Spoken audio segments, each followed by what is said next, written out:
everyone, and welcome to a special episode of the 1973 podcast. And we're here with somebody that I've been waiting to talk to, former NHL player, former World Hockey League player, André Lacroix. We're going to talk about his book. We're going to get into new NHL, old NHL, some fun stories, hopefully. And then, André, I just want to say for me and the boys, we're very happy to have you, and thank you so much for your time.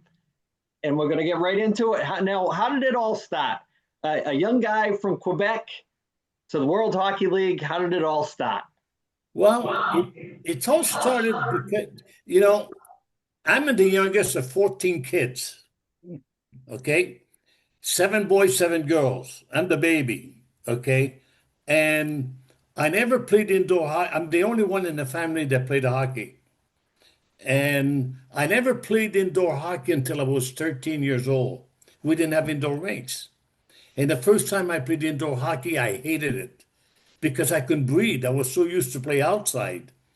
Then after practicing and playing indoors, I don't want to play outside anymore. And I think God gave me a talent because I played midget hockey when I was 13, 14, and 15. And at the time when I was 13, I was playing against guys that were 15 years old. And the team I played for 3 years, we won 3 provincial championships. We were not supposed to win one. And we won 3 in a row. That never happened before, never happened since. And I think I had some skills that came natural. There's some stuff you cannot teach. Either you have it or you don't. And I remember going to the rink that the school put together, 85 by 200, an outdoor rink. I remember going to the rink on a Saturday morning and shovel the snow from the blue line in just to go out there and skate and stick handling and shoot the puck. But I think what made it for me is everybody told me I was too small because I was like 5'8". And everybody said, you're too small. And that was a challenge for me, to show them that I could make it even if I didn't have the size. And I happened to be at the right place at the right time. There were a lot of good hockey players then. And some of them were probably better than I was, but I just happened to catch the coach's eye or the management's eye. And I remember playing with junior Canadians. We had Savard, Boudreaux, Cornoyer, Lemaire, all those guys, Jacques Laperrière on the same team. I mean, they all Hall of Famer.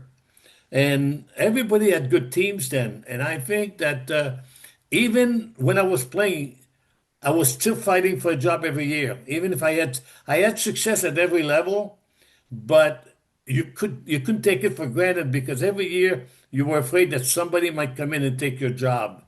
So I think the way I was brought up, I think with my parents, I think helped me a lot. To this day, I still feel the same way I did when I was 13 years old. Every time I go to Quebec, I try to find the kids I played hockey with. Now they're my age.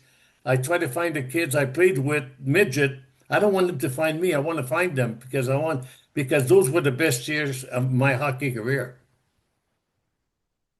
Was there anybody when you were a kid that was like a role model or somebody that like Jean mentored you? Beliveau. Oh, everybody says John Beliveau all the time. Jean Beliveau could have ran for prime minister. He would have won in a landslide. And we worked together I worked for Molson for 6 years when I was in junior in the summer. And Beliveau worked for Molson.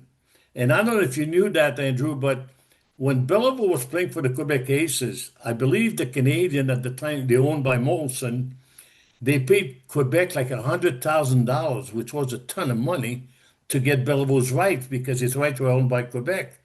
And when Beliveau went to the Canadian to sign a contract, Molson told him, you don't have to worry about the no trade contract because you got a job for life here. And he worked for Molson until he retired from Molson. So, but there's nobody like him. No, there are a lot of good guys in hockey, but nobody like John Beliveau. Was he a gentleman like everybody always says he Oh my was? gosh. Oh yeah. He always had a suit on, always had a suit, and he never refused an autograph. I don't think there's a person even in hockey, even in Boston, Tom, that would hate him because he was with Montreal, you Got to know. respect the game. He was Yeah. Yeah, good. yeah. I mean, he was the best of the best as far. I mean, he's got so many Stanley Cup too, you know. Right. But he was one of the best. no doubt. Tom, you have a question? Yeah, can you describe your path from junior hockey to the pros? What was your journey? Well, it was kind of interesting, and that's why when I wrote my book, I didn't want to write a hockey book. I don't read hockey books because I don't care if Boston or Philadelphia won the Stanley Cup. You could read that online. What I want to, when I wrote the book, I want to write the book about my life off the ice. You see, I negotiated my own contract. I had an attorney that put everything legal, but I negotiated my own contract. And I remember when I played for Quebec, one of the toughest decisions I ever made. I was playing for Quebec, and then at the time the Flyers owned the Quebec Aces, and then I was 17 games to go in the season. I'm leading the league in the American Hockey League by about 30 some points. I had six hat tricks, which tied the record in one season. I was going for the record, and I get called by the Flyers to play a game in Pittsburgh because someone was hurt. So we tied 1-1. I scored a goal on a breakaway. The next night we played Philadelphia against Minnesota. We win 7-4. I have one goal, three assists. And the next day, Bud Poor comes to me. I wish he would have told me, go back to Quebec. We'll call you if we need you. He said, you make the decision if you want to stay here or go back to Quebec. And at the time, when you're a kid playing hockey, you want to play the NHL. You don't want to play the American Hockey League. And I knew I had a record I could have broken because I had 17 games to go. I knew I would have won the scoring title. But to me, I figured the 17 games at the end of the season, the experience I could gain from that will help me in the future in my career. And that's why I made that decision. I don't regret it. I know the people in Quebec were not happy about it, but being from there, but that was one of the toughest decisions I ever made. What from those early years when you were in Quebec to when you got called up, what were some of your favorite moments? Any good road stories from that time?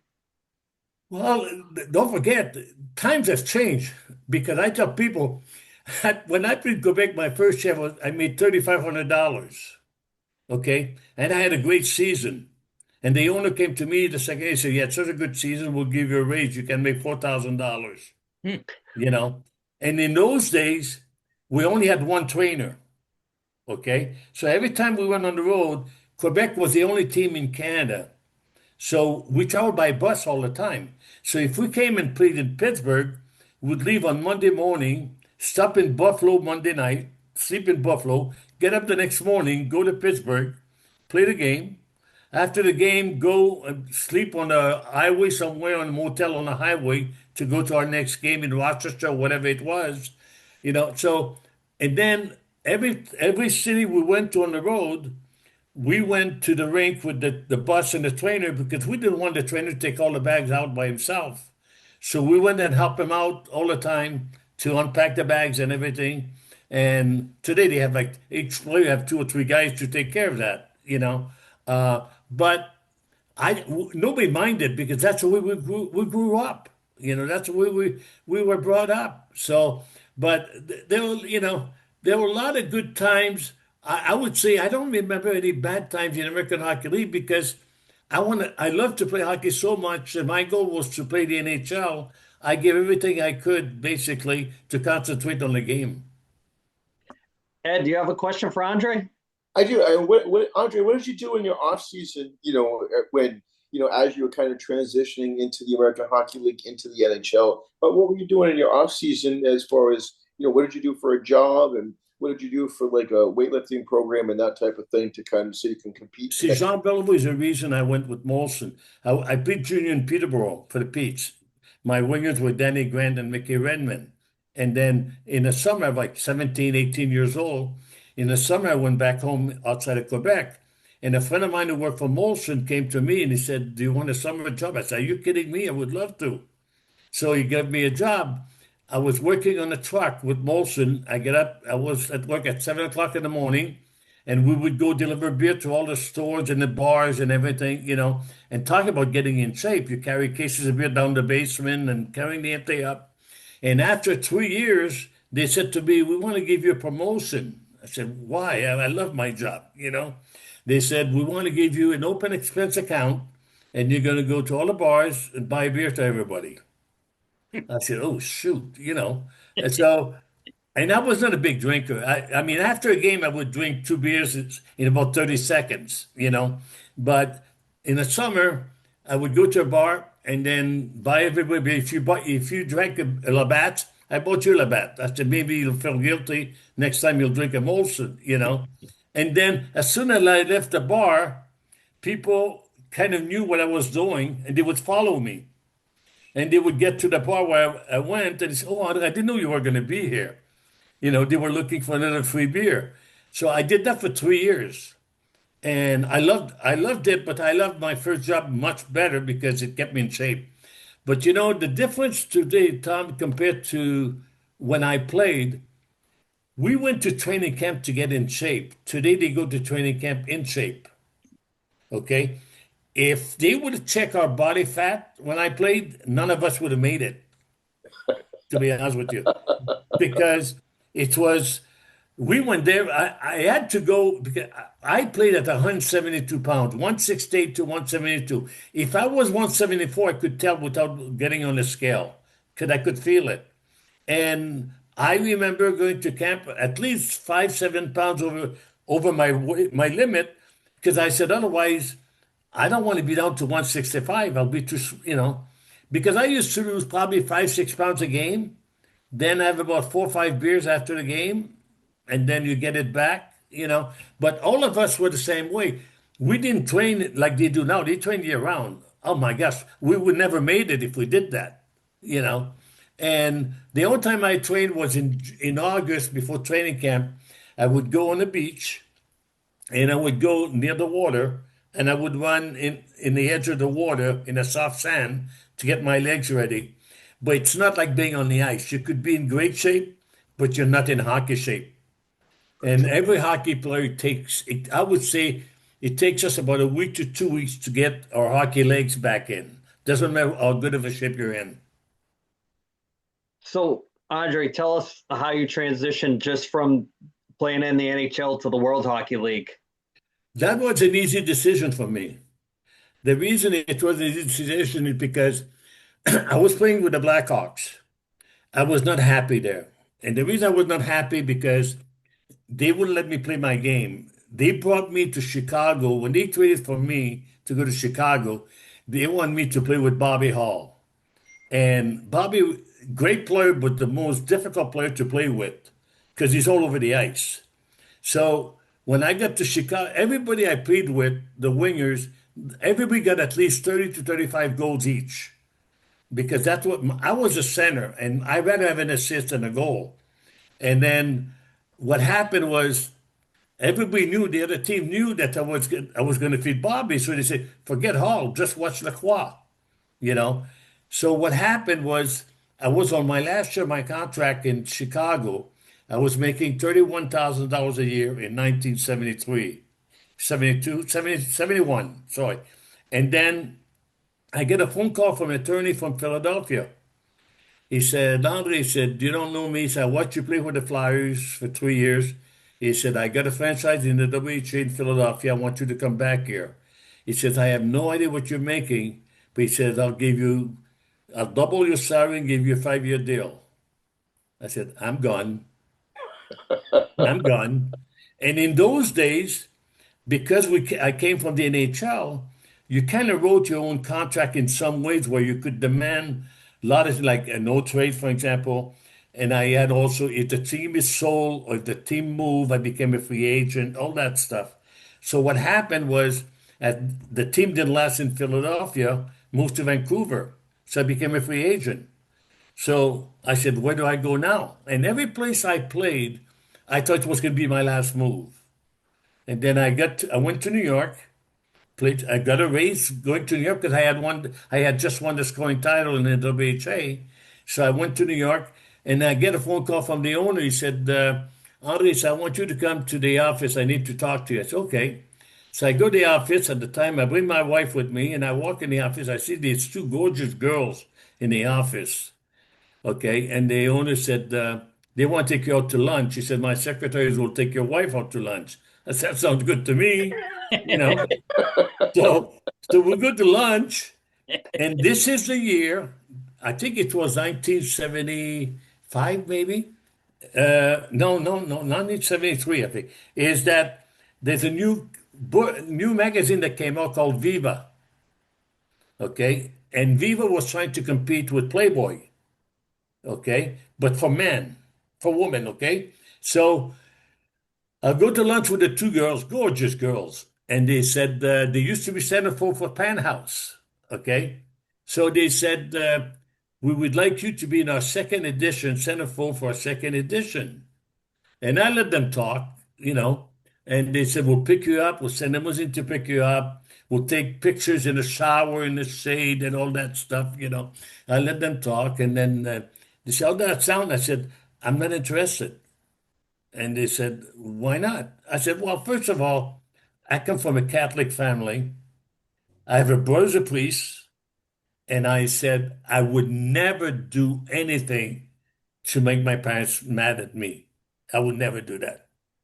And then I said, "Why don't you ask Derek Sanderson?" Because I played with Derek in Philadelphia. I I was said, going to "Derek will ask you do it. about that. Yeah. Derek will do it in a second because he wanted to be the Joe Namath of hockey, you know. So they said, "We don't want Derek, we want you." I said, "I'm not interested." They tried to convince me, and I said, "I'm not going to do it." Then I said to them, doesn't matter if they offer me $100,000 or $10,000, I was not going to do it. So I asked them, I said, "By the way," I said, "what do you pay for something like that?" They said, "Oh, we don't pay anything. It's just going to promote you." Oh, I said, "Okay, okay." I said, "Perfect for Derek, not for me." And we went back to the office, and then I was living in Philadelphia at the time, and obviously the secretary told my wife at the time what was going on. So we get in the car, drive home, and she said, "What was your decision?" I told her. I didn't tell him because I didn't want to do it because of my wife. I did it because I didn't want to do it for my brother and my parents. And that was my experience with the team in New York. But the best one was San Diego because Ray Kroc, who owned all the McDonald's, owned the baseball team there. And again, I went there as a free agent. And Buzzy Bavasi, who was the general manager of the Padres, became the manager of the hockey team. And he said to me, he said, "I live in Philadelphia." He said, "I want you to come to San Diego. I need to talk to you about your contract. I heard you're a free agent." I said, "Yep." So I said, "Okay." So I get on the plane. I said, they have money. Ray Kroc is the owner. So I said, they must have money. So I said, "I'm going to go first class. So I go there, and as soon as I get in the office, I go to the secretary right away. I said, "Could you write me a check for my expenses in case that things don't work out?" So I meet with Buzzy Bavasi, and Buzzy Bavasi says to me, he said, at the time I was making $135,000, and I was making about $20,000 a year, at least in bonuses. So he said, "I'll give you $150,000 contract, 5 years." I said, "No." I get up and let me go. In those days, there was no computer like this. So I said, "Let me go call my attorney in Cherry Hill, New Jersey." He said, "Oh, sit down." And 3 times. We finally agree on it on terms. He said, "I'll give you $175,000 a year in 1974 for 6 years with a personal guarantee from Ray Kroc." In 1974, Ray Kroc was worth $500 million. And one thing that I asked before we talk money, I asked him, I would say, "I would like to get a McDonald's franchise." And he said to me, he said, "Andre, do you know why Reggie Jackson is not playing in San Diego?" Because Reggie was a free agent. He was with the Yankees. He was a free agent. And the one thing he asked was for a franchise. And Ray Kroc said no. I said, "I guess if it's not good for Reggie, it's not good for me." You know? So by 1974, I was one of the highest paid players in the WHA. And people always ask me, I say, if I was playing in the NHL today, I would probably make 10 million. Nice. Tom, do you have a question for Andre? Yeah. How did the level of play in the WHL compare to the NHL? I thought the first year, I would say the first year NHL was much better. Okay. And every after that, the WHA got better because then the WHA got a lot of young, let's face it, Messier, Gretzky, all those guys, they came from the WHA because the NHL wouldn't take 17, 18 years old. Mark Howe. I mean, you could name a ton of stars in the NHL that came from the WHA. So, and the NHL refused to pay them. So the players, the kids said, wait a minute, why should I play the NHL for $25,000, $30,000 when I can make $60,000, $70,000 in WHA?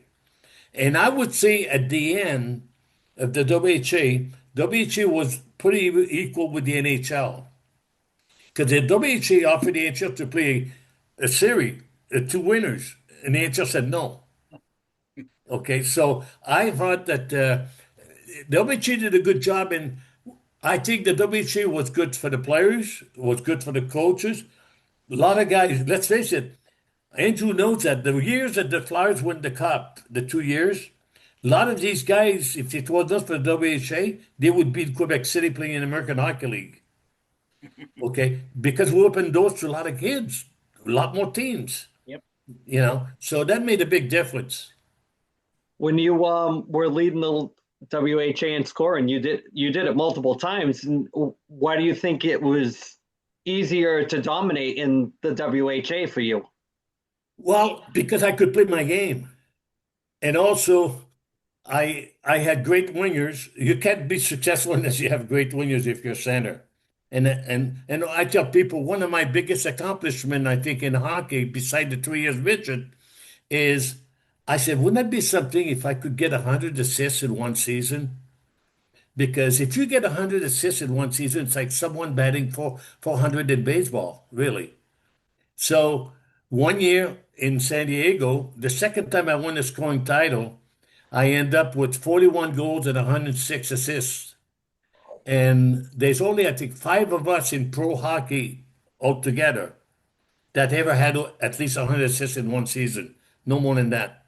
And to me, that was the biggest accomplishment in pro hockey that I could. That was better than the 6 hat tricks I had in Quebec. Because as a center, and because let's face it, if you got 100 some assists, that means your wingers have to score a lot of goals.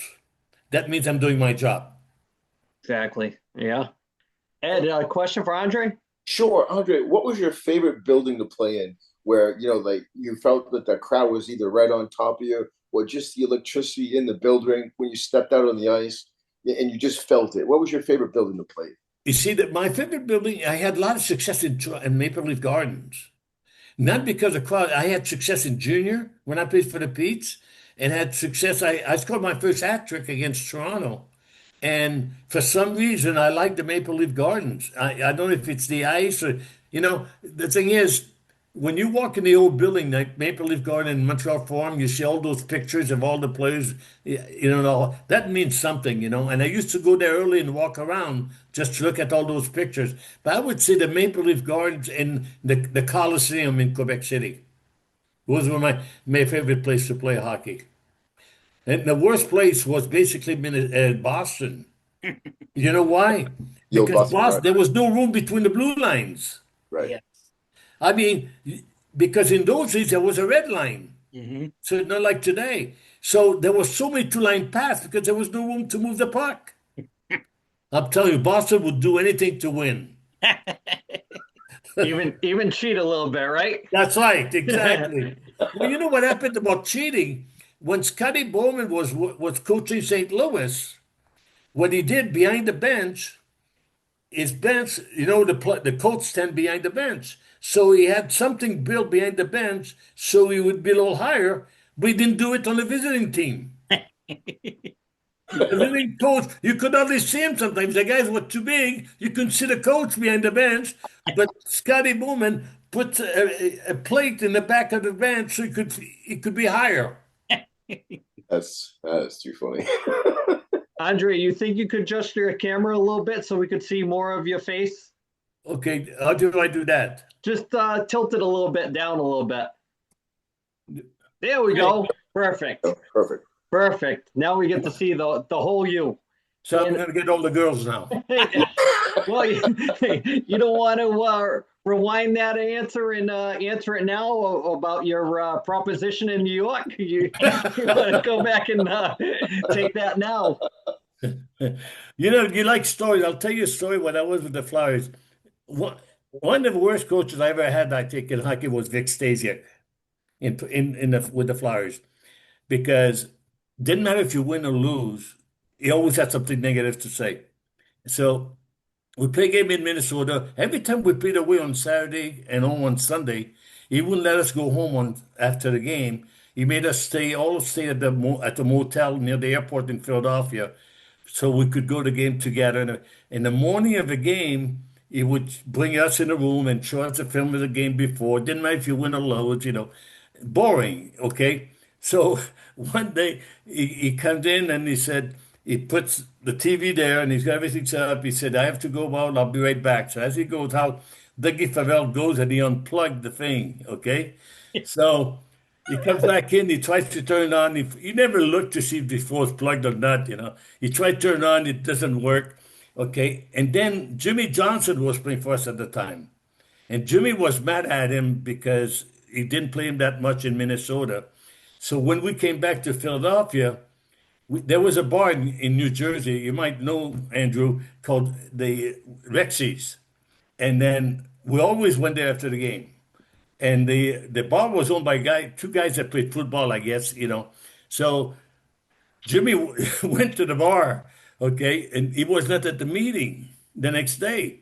So Stasiak considered saying, okay, go to the list, say, Andre, yes, Jimmy, yeah. He went around and start counting the guys, okay?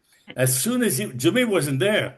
So as soon as he went around he count numbers instead of name, okay? As soon as he counted, when he was over halfway through, one guy moved over to the other side, okay? So he said, okay, everybody's here. And then we finally found Jimmy in the afternoon. And I think he was still drunk, really, in the afternoon. We had a game that night. So we bring him into the locker room. We had to help him get dressed. That's how bad it was. So he fell when he went on the ice for the warm-up. He fell. When he tried to get on the ice, he fell. So we said, Jimmy, listen, make short shifts. We'll be ready for you. I don't think Cezuk ever noticed that he was drunk, really.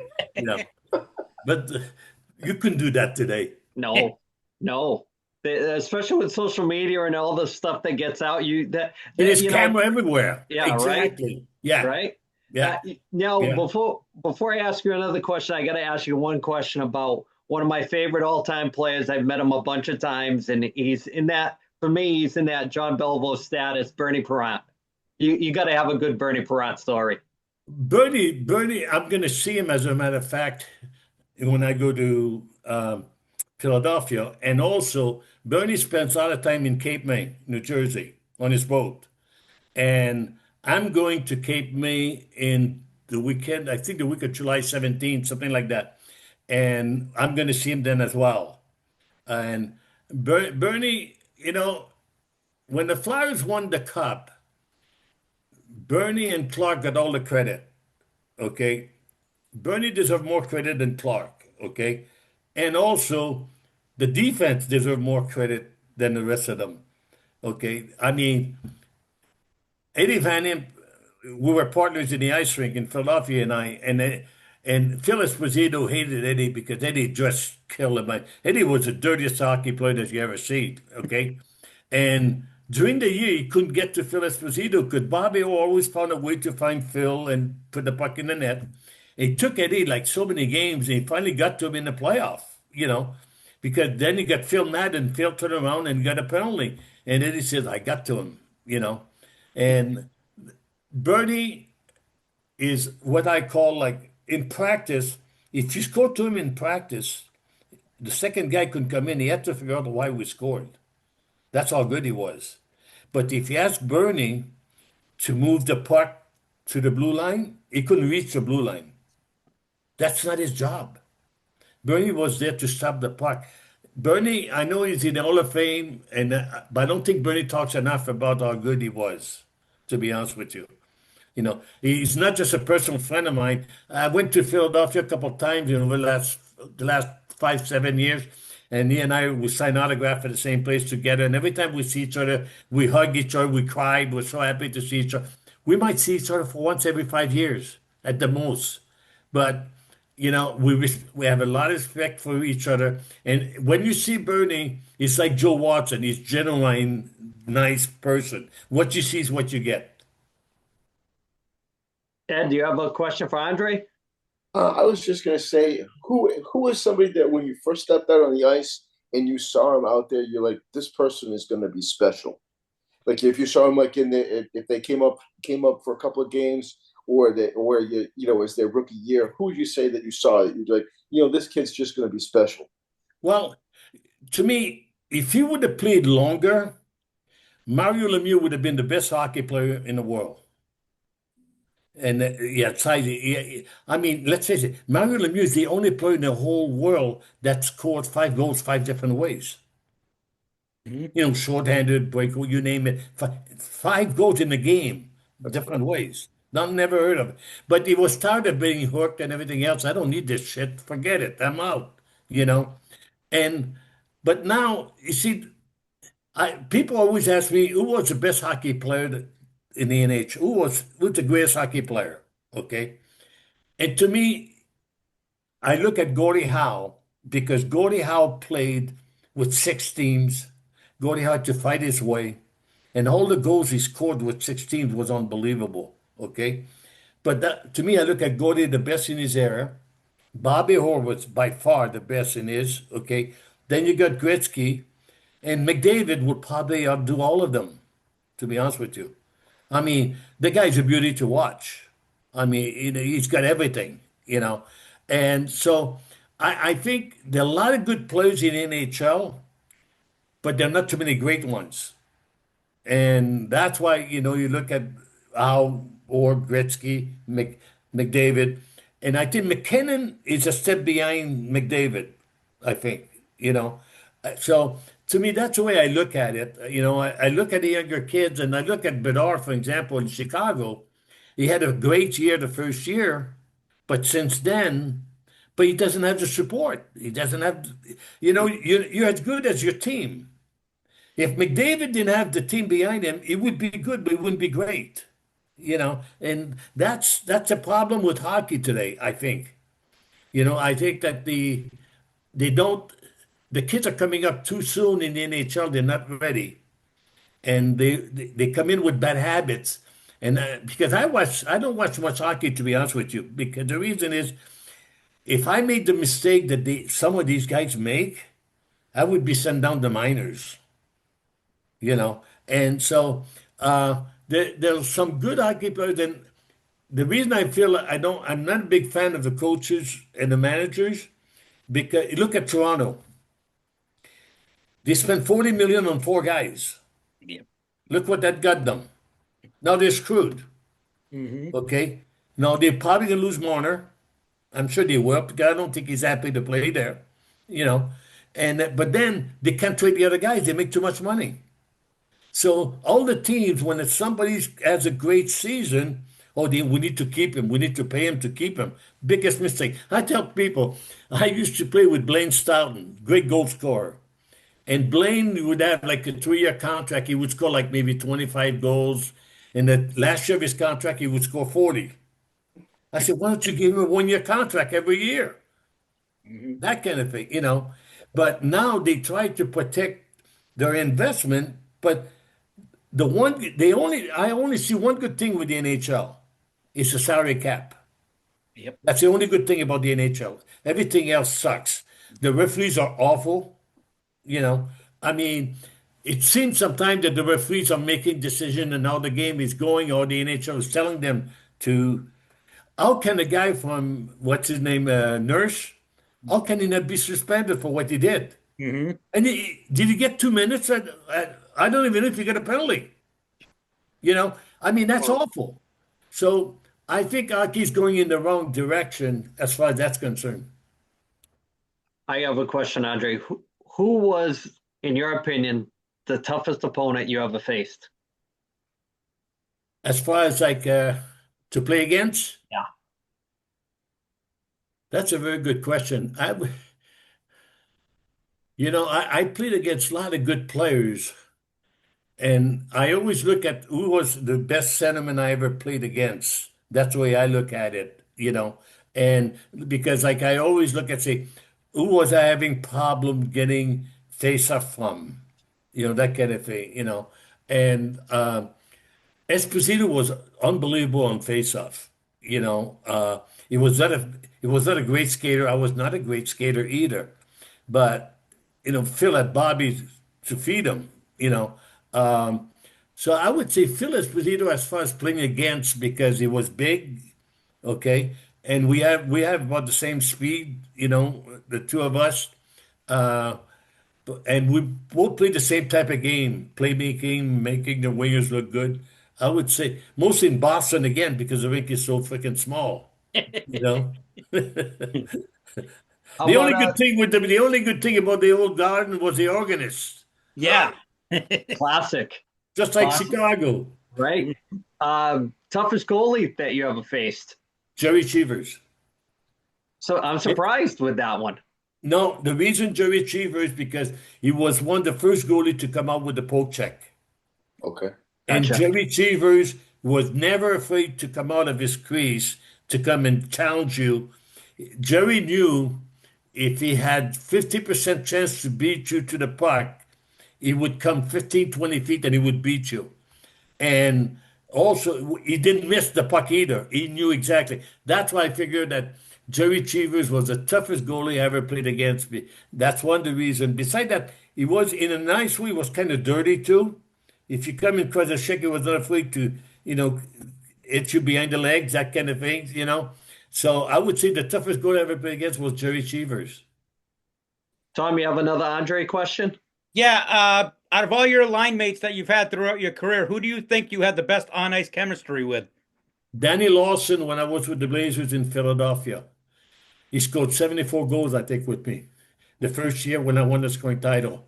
And the reason he skate like the wind, he skate like McDavid, basically, but he was a winger, which was good. And I used to say to him, Danny, listen, he's the best right. I'll tell you who the best left winger I ever played with after that. The reason he was the best right winger I played with is because I used to say, Danny, don't handle the puck. You can't do that. That's not your job. It's my job. If you get open, I know you cannot skate everybody. I'll find you. I'll get you the puck. And he listened to me, and he did that. And he scored 74 goals that year. The best left winger I ever played with was Mark Howe. Mark Howe would have been a Hall of Fame as a forward, as well as he is an Hall of Fame on defense.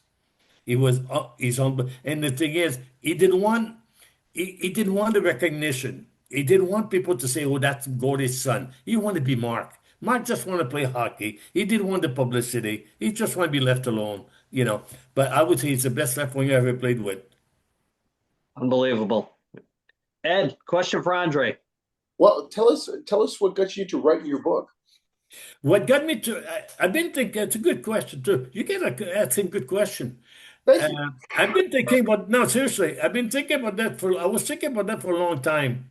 And what happened was, I said, should I do it? Should I do it? And people kept bringing out, you should write a book. And I said, I don't want to write a hockey book though.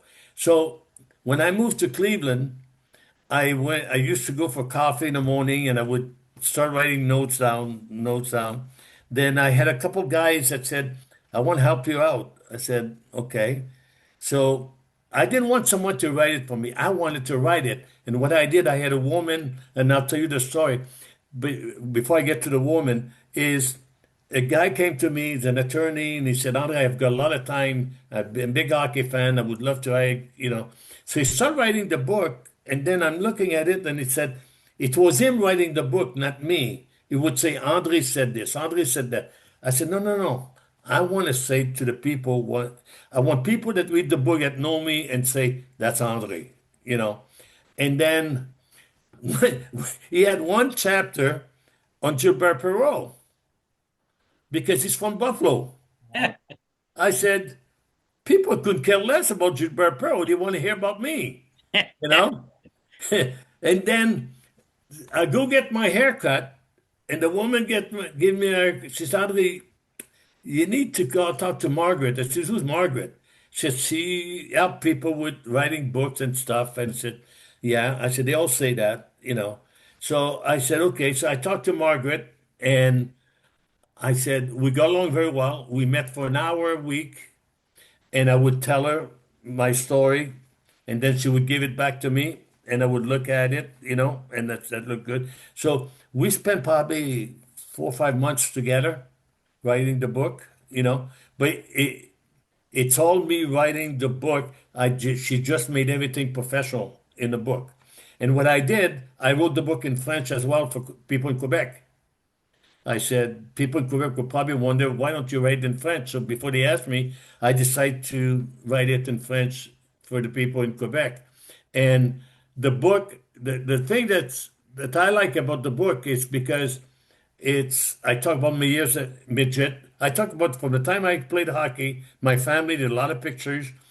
My family, how I made it to junior, how I made it to the pro. I talk about all the contracts that I signed. It's in my book.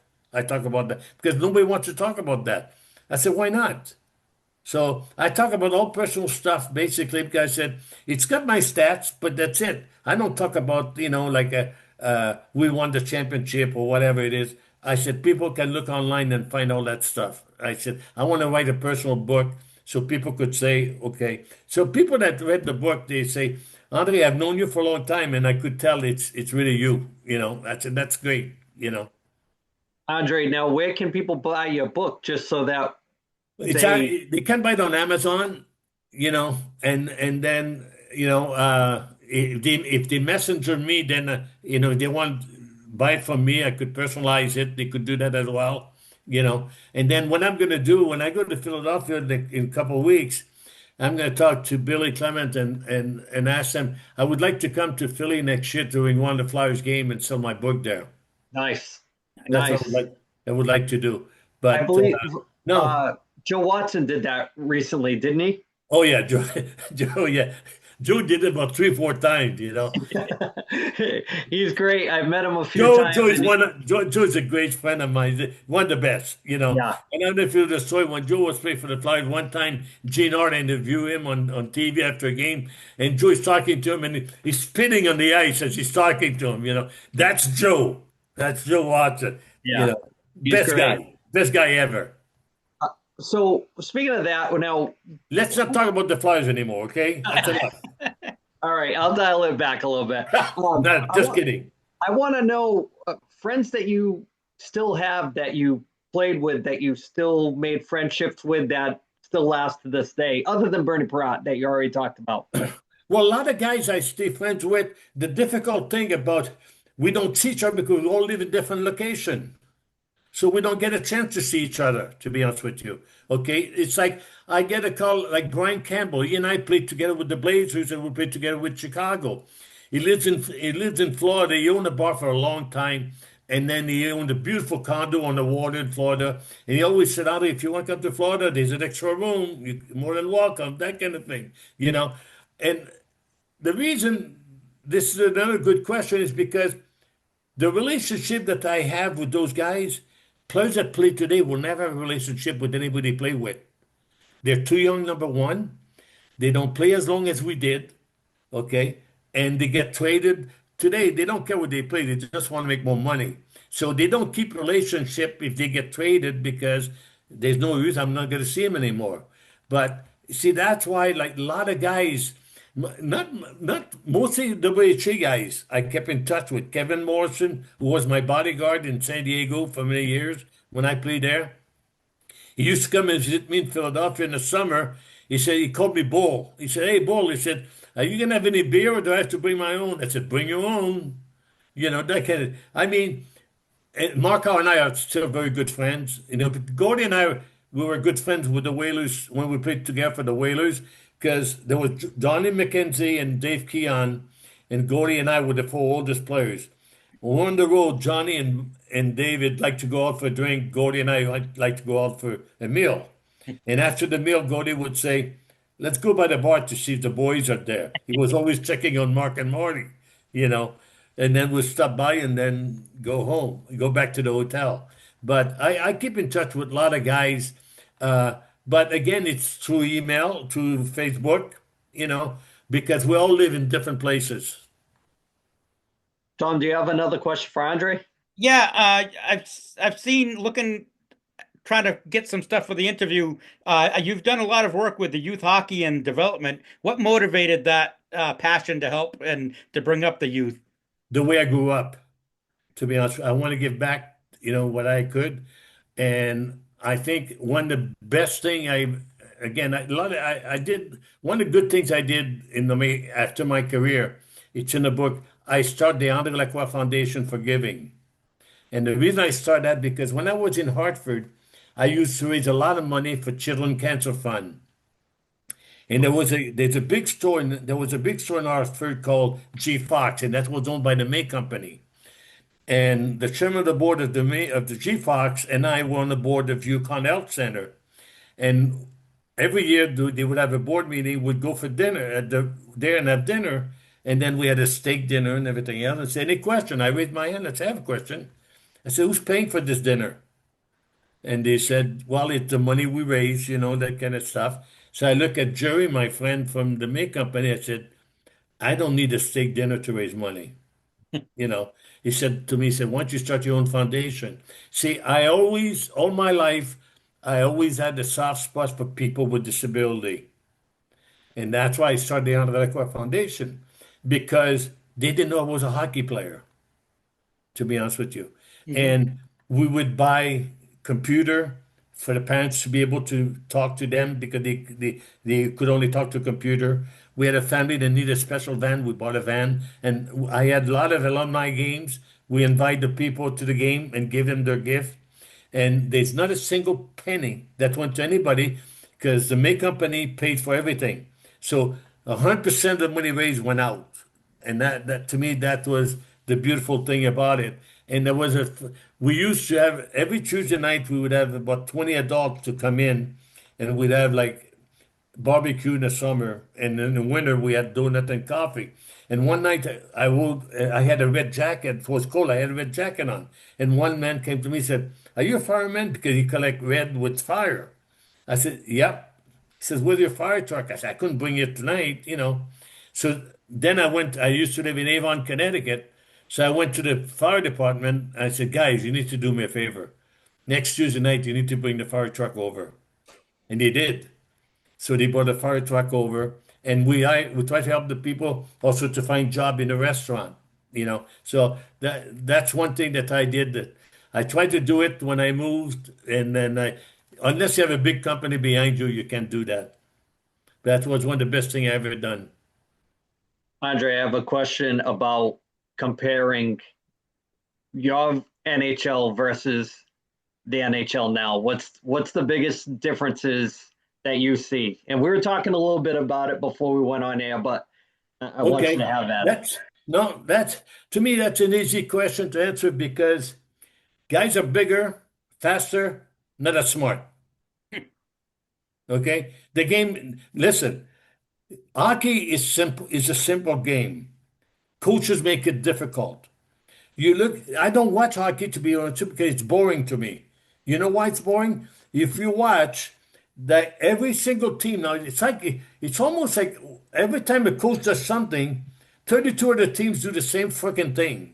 That doesn't work. Okay? You watch NHL hockey, the defenseman goes behind the net with the puck. The two wingers cycle in the corner. Do you think you'd give the puck to one? No, no, no. I have to give it to the guy at the far blue line. But the guy at the far blue line is 1-on-3. Then he deflected it. Then the other team gets the puck and do the same crap again. That's not hockey. Okay? The way hockey is played, it's like, you see, the beautiful with the Bruins, to be honest with you, when there were 6 teams, that was great hockey. The shots on goal were maybe 25 shots on goal each team. But there were a lot of great plays, a lot of great goals. Now, all the goals are scored by deflection in front of the net. You don't see too many nice goals anymore, because all the defensemen, they don't shoot to score anymore. They shoot to get the puck deflected. I feel sorry for the goalie, because there's 5 guys in front of the net. They can't see it, anything. So I don't watch hockey. Listen, I'm happy the money they're making and everything else, but hockey is not the same. It's not the same. You're not gonna see the Gretzky, the Gordie Howe, the Bobby Orr, or the McDavid. You don't see too many of them in the league anymore, to be honest with you. A lot of mediocre player. And then what happened in the playoffs? Okay. I always tell people during the season, the teams win hockey game with your first and second line. In the playoffs are won with the third and fourth line because they're hungry. The first and second line, they're not. They've had their success. And that's what happened to Toronto. The four guys suck in the playoffs. Okay? And they've been doing that for 4 years. So why? Why does it have to be like this? They make $10 million a year. You would think for the fans, the price they pay to watch you play, give them an effort. But the third and fourth line, they don't want to make the least amount of money, and they're the best players in the playoff. Yep. Ed, question for Andre? I was just going to say is that, how would you kind of, change the game to kind of bring it back to have more creativity and now? What would you change about the game now? Bring younger coaches. Instead of recycling the coaches, because, I mean, look at Torts in Philadelphia. How many freaking jobs is he going to get? Come on, give me a break, And now they're talking like the assistant that was in Toronto, they're talking about him getting a job in Vancouver or someplace. So the problem is that there are a lot of good college coaches, but they don't want to move to the NHL because they know that there's no security. They rather make less money, stay at the college level, and have a secure job, great living on campus, you name it. Okay, but until they stop recycling the coaches, I mean, look at Toronto. Shanahan gets fired, then he gets hired by New York or New Jersey, whatever. Okay, so it's a recycle. They all protect each other. As long as they do that, the game is not going to change because they're going to try to buy a championship like Toronto did, and it didn't happen. Okay, and as far as the Flyers are concerned, Andrew, what the problem they have, okay, is that they've been building for 15 years. You can't rebuild for 15 years. People in Philadelphia are hockey fans when you win. They're not hockey fans when you lose.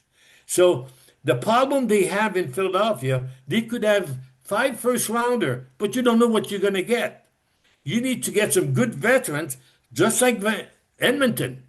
You see, I don't think Carolina has a chance in the world to win the cup, but the other 3 have a great chance to win the cup.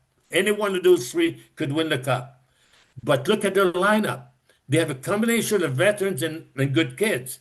Philadelphia now is trying to go with all the younger kids. That doesn't work. And the Russian kid, they mishandled him all year in Philadelphia. He didn't play as much as he should because Torts wanted to send a message. Torts is old school.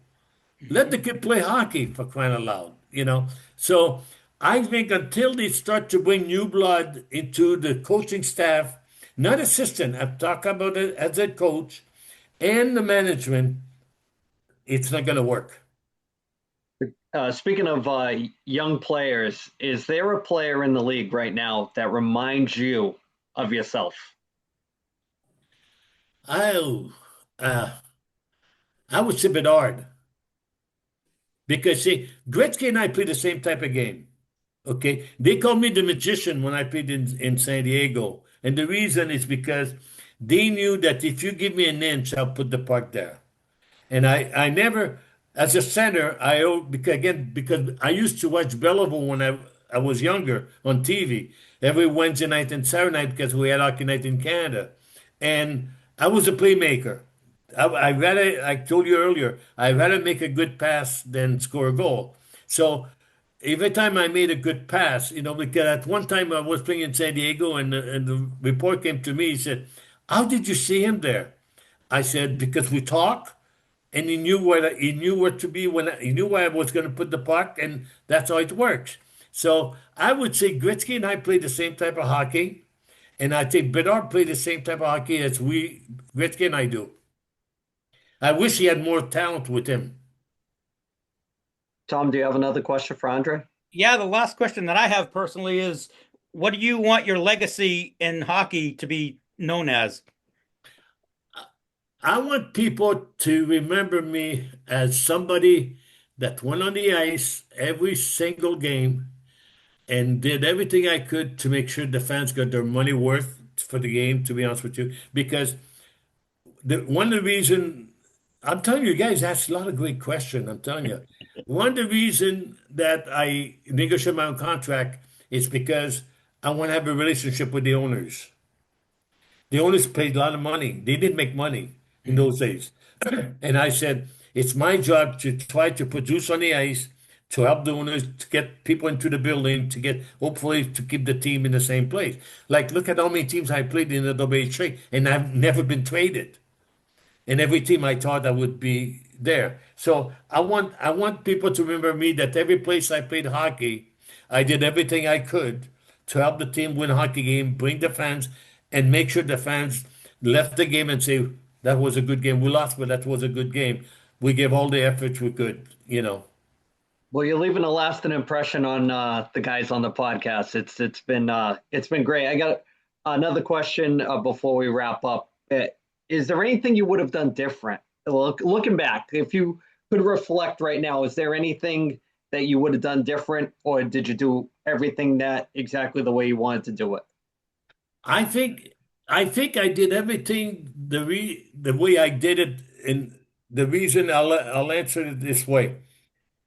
When I moved from the NHL to the WHA, because the WHA gave me an opportunity to play my game. I didn't know if I was going to be successful, but at least I had a chance to play my game. When I left Philadelphia to go to New York, I said, I'm going to go to New York. Because I had a choice to go anywhere. I went to New York because I figured they have to have a team in New York, otherwise the league's not going to work. Well, we were in New York for 3 months. Then the team moved to New Jersey, Cheryl. Then I became a free agent. And then somebody bought a team, moved the team to San Diego. I said, what a great place to play hockey, you know? And I said, maybe this is it. I'm going to finish my career in San Diego. Go to San Diego. The owner was going to fold the team. Ray Clark buys the team. Then I buy a house. I bought a house every freaking place I played. I lost money on every house. I buy a house with a pool in the back and everything else. And then Ray Clark, I signed a 6-year contract with Ray Clark, and he decided to like hockey. I became a free agent again. I couldn't sell my house. I had to rent it to a football player from the Chargers for 2 years. Then I said, okay, I'm going to go to Houston. Because Bill Dineen, who's a friend of mine, and his great coach, they won the cup. And I said, Houston, they won the cup. They're solid. So I go to Houston, buy a house in Houston. Was there for 1 year. The team folded. And I said, there are not too many teams left. So I decided to go to Hartford because Howard Baldwin, who owned the Whalers, he was with the Flyers when I played with the Flyers. He was the ticket manager for the Flyers. And he ended up owning the Whalers in Hartford. So as soon as I got to Hartford, Ricky Lee came to me, and we still in touch. Ricky said, don't you even think of buying a house here? Because every place I went, I bought a house, and the team folded. Again, I lost money on every house I bought. Okay. But I thought that it was the right decision. So it's not that I wish I could have made that decision. I could have gone there or what, because I made the decision thinking, this is my last move. I'm not moving again. And then I had no fan wise, it's a great place for it. Great place for the fans. But I'm not sure financially they can afford it. I got one last question for myself. Go ahead. How many goals and how many assists could you get with today's equipment? Maybe not as much, to be honest with you. The reason I say that, because Okay. I'm telling you, you guys are unbelievable, No, seriously, because nobody ever asked me that question. And then the reason I say that is because when I played 13 years of pros, okay? The only shoulder pads I had was the caps sewed to my suspenders. I didn't have any front or back because it affected me when I stick handle. Okay, so I only had caps because I said, I don't block shots. That's not my job. Right. Okay, if the puck came near me, I got away. Okay, okay.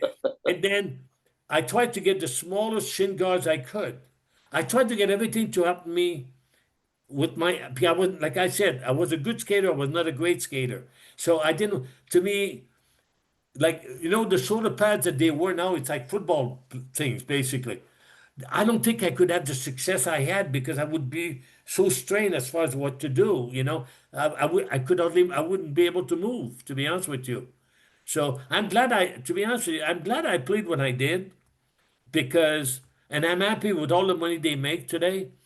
And the reason I'm glad I played when I played because I had so much fun. I still have a lot of friends, and I've had a lot of success in my career that not too many people thought I would. So I'm really happy with my career, and I wouldn't change anything. Awesome. So, Andre, I guess we're gonna wrap it up. I had That's a all right. little, You just pay me extra. No big deal. I had a little power trouble. I'm over missing here, the so I had- freaking game. I know. Who's I just winning, wanna- by the way? I didn't even Edmonton look yet. Ed just said, who is it, Ed? Edmonton's winning 1-0. Okay. They're There you at intermission right now. Oh, you're lucky. Listen, So go ahead. I hope that with me losing power didn't screw up the whole interview for us. And I just want to say from the guys and us, thank you for coming on. And just tell everybody where they can buy your book one more time and any autograph signings you got coming up. Well, the thing is, they can buy the book through Amazon. They have it in French or in English, okay, or they could contact me through Messenger on Facebook. And because a lot of time people contact me and I say, okay, send me your address, and I'll sign the book and send it to them. Okay. So no, guys, I had a great time, and you guys are better than the hockey game tonight. So Andre, That's thank not you saying so much for your time, sometimes, sir. but no, I really enjoyed it. Anytime, guys. Thank you very much, for your Andre. time. we'll touch base when I get the episode up, and I'll send it to you, and then we'll talk. And you need to try to get Bernie too. Oh, He's a tough one to get, though. I know. You have to go to his wife. I've heard. I've heard. We'll leave it at that, right? Exactly. Guys, Andre, thank you so much. thank you so much, thank you so Andre. much, sir. Appreciate it. We enjoyed it very much. Thank you. Thank you. My pleasure, guys. Thanks again. Thank you. Thank you. Bye-bye. Bye-bye. Bye.